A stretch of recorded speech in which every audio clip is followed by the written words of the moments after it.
Radiotherapy is an effective method for treating cancer and has been used for over 100 years, not long after the discovery of X-rays in 1895. Recently, proton beam therapy has been used as an alternative to X-ray radiotherapy for certain cancers. The first centre in the world to use protons to treat cancer patients was at the Clatterbridge Cancer Centre here on Merseyside in 1989. X-rays are a form of high-energy electromagnetic radiation, part of the same spectrum as radio, microwaves and visible light. Protons, on the other hand, are particles, the positively charged components of atomic nuclei. Nowadays, X-rays are produced by linear accelerators housed in radiotherapy centres nationwide. Protons require a much larger dedicated particle accelerator or synchrotron. Thus, the cost of building these facilities are considerable and not feasible for every treatment centre.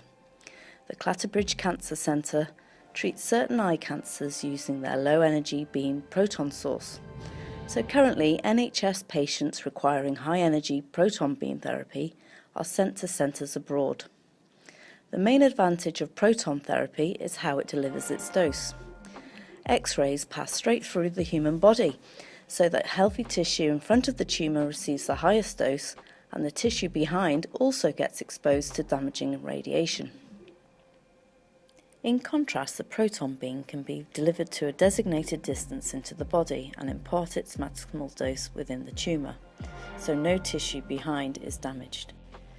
This is beneficial for treating tumours in sensitive areas, for example brain cancers, in particular in children, where damage to the developing brain needs to be avoided to prevent any lasting impairment.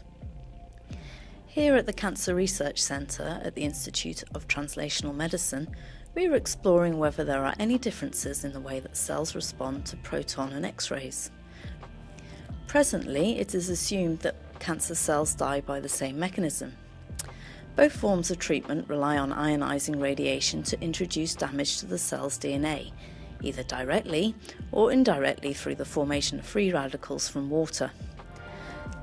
Cells normally respond to DNA damage by stopping cell division and activating repair machinery to mend any chemical damage and fix the breaks in the DNA's double helix. These mechanisms in cancer cells are often faulty, so that the cell divides without completing repair, causing the cell to undergo cell death. In collaboration with the Clatterbridge Cancer Centre, we can compare the type and complexity of the DNA damage made by protons and X-rays on cancer cells. Here is a COMET assay that measures the relative amount of DNA breaks. The broken DNA emerges from the cell nucleus as a comet tail. We can also see if the cells repair the DNA damage at similar rates. We are also assessing whether cancer cells produce the same molecular modifications or flags upon proton and X-ray exposure.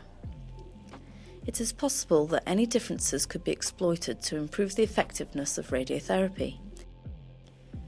With new high-energy proton beam facilities being opened in the near future, a thorough understanding of the mechanisms underlying proton therapy is essential to make the best choices and make the best use of the radiotherapy technology we have.